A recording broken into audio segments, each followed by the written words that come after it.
The trends in television change periodically from variety show to sitcom, drama to comedy, and most recently, reality TV. Reality TV has become the prominent form of entertainment on TV in America with shows like Survivor, The Bachelor, Breaking Bonducci, and American Idol. It is so prevalent and over the top these days that the viewing audience has begun to complain about getting rid of this trend. But there is one genre of television and cinema entertainment that doesn't ever seem to abandon us, even if its welcome seems to be worn out. It is often hard-hitting and informative, entertaining and lighthearted, or maybe a combination of the two. Television's original reality TV, the documentary.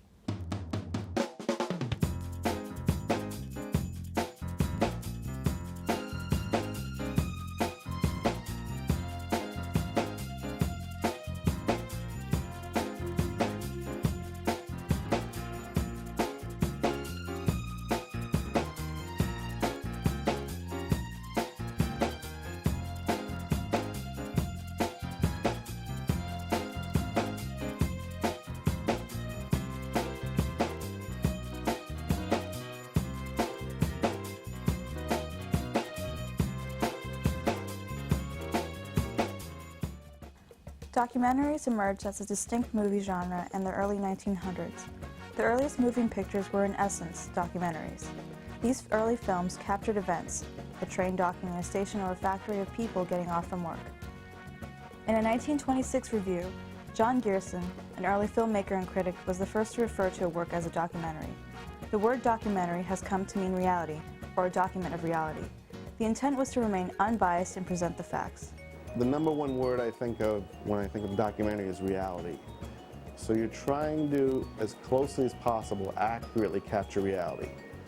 The movement was popular in Britain and soon came to establish a theme: British working life and the working class.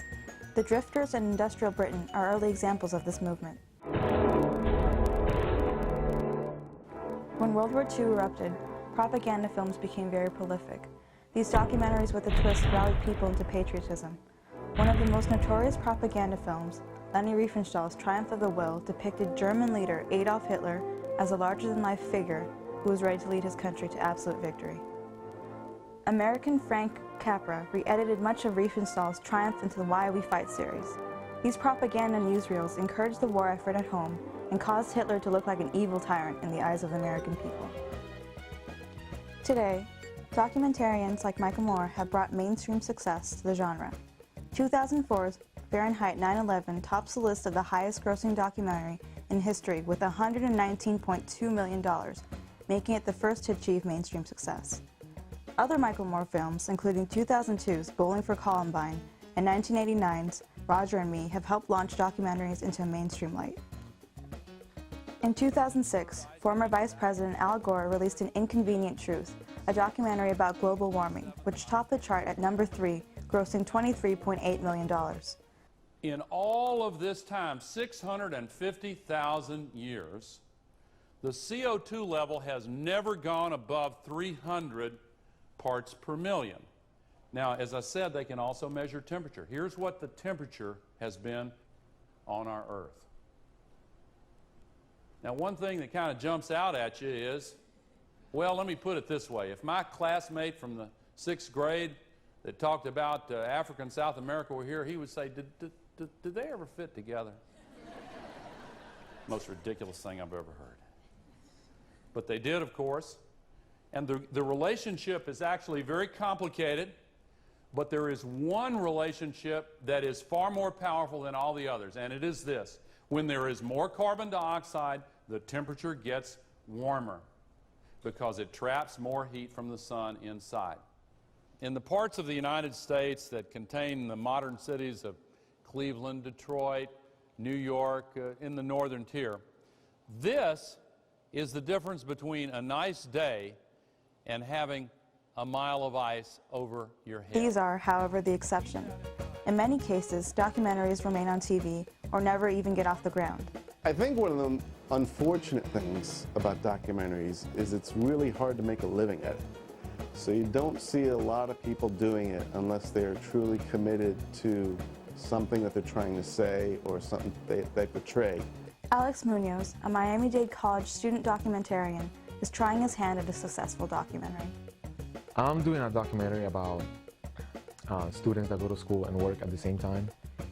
And the reason why I chose to do that is because I'm going through that. I'm a student, I'm a part-time student and a full-time employee, and I'm having a hard time graduating. So I decided to do a documentary about that and how people feel about it, how stressful it is, and what it takes, basically, to be a student working full-time. I want to ask you questions about your schedule, how it is, and you can tell me like whether it's hectic or if it's, if it's good, like if your company doesn't have any problems with you going to school. Okay.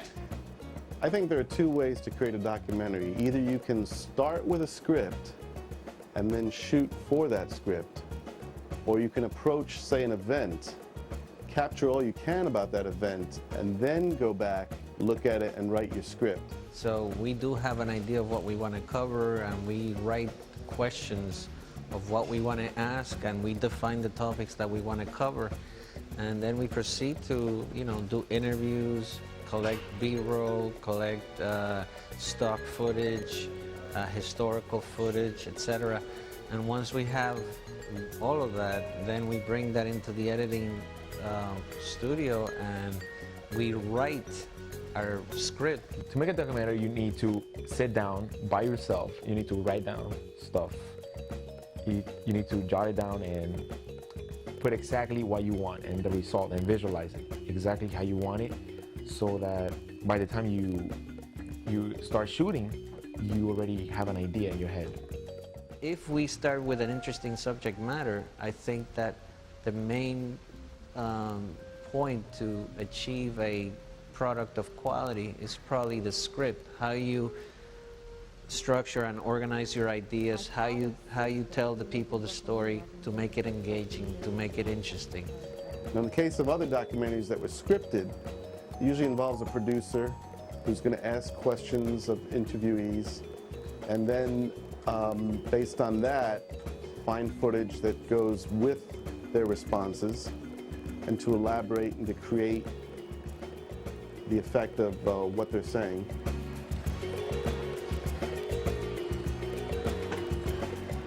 Okay, the shots I'm getting in my documentary are very simple, straight shots. Basically, I just get footage of students studying, the normal commute in the library, the normal commute in the parking lot. And also during the interview, I try to get different angles of them, studying. So when I put all that together, it's going to show like a different perspective.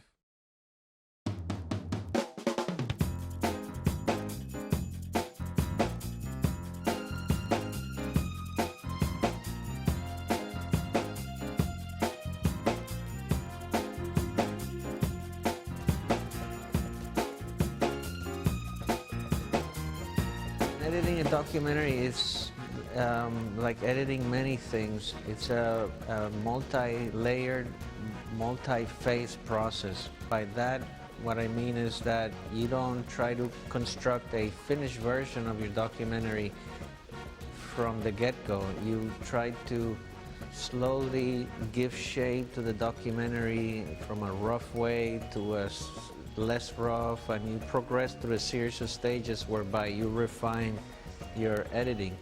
Oh yeah, the editing is the most challenging part of the documentary, because you have to put all the footage together and make it as simple as possible so that people see your point.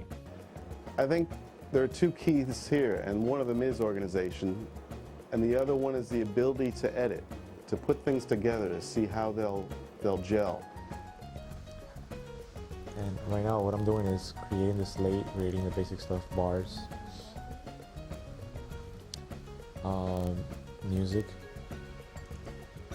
And the music thing is a big deal because we cannot just use any song. We have to basically create our own music.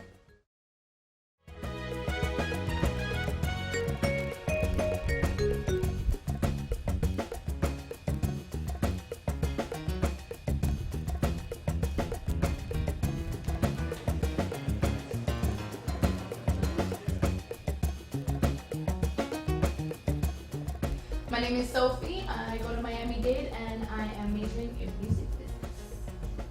That is great. Tell me when you started going to school. I started going to Miami Dade a year after I graduated, probably summer 2005.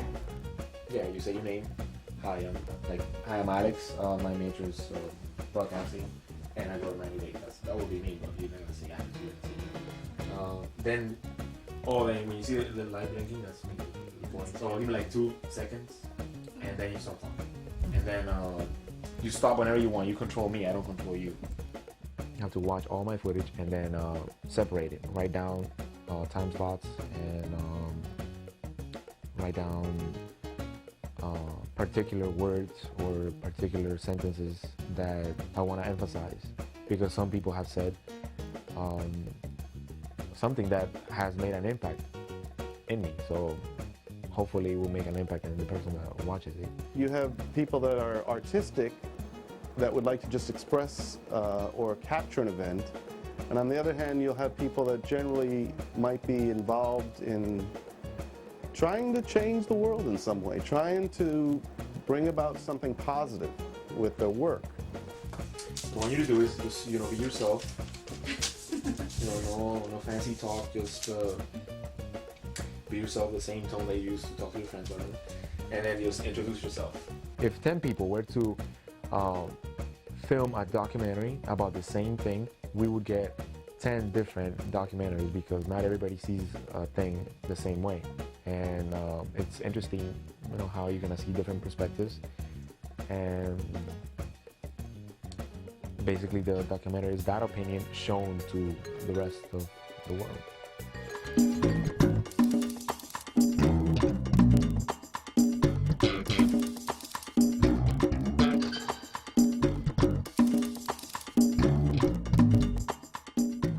Documentaries are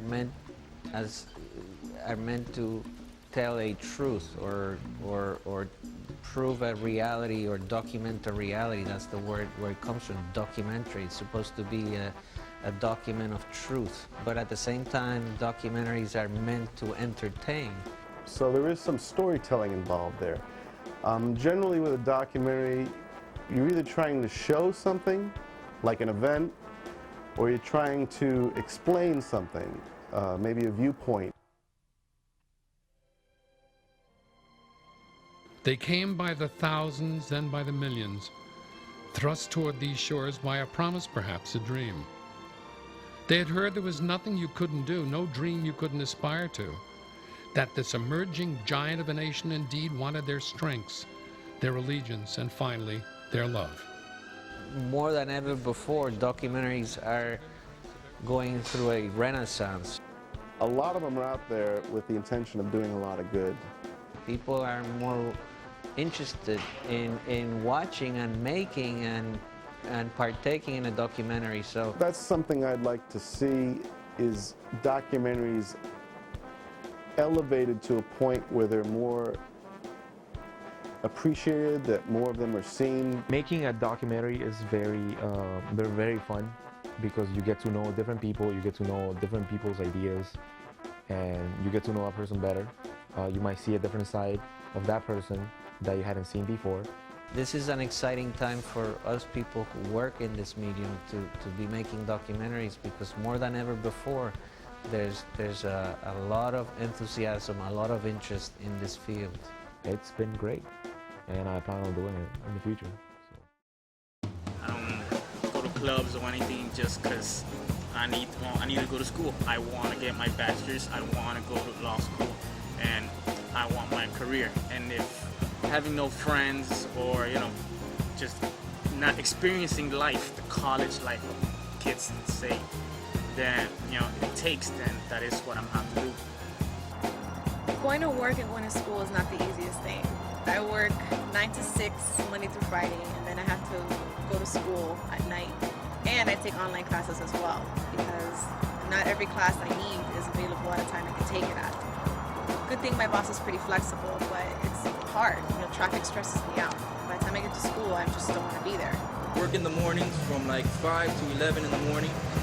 Go home, get ready for school. Usually in school the whole afternoon.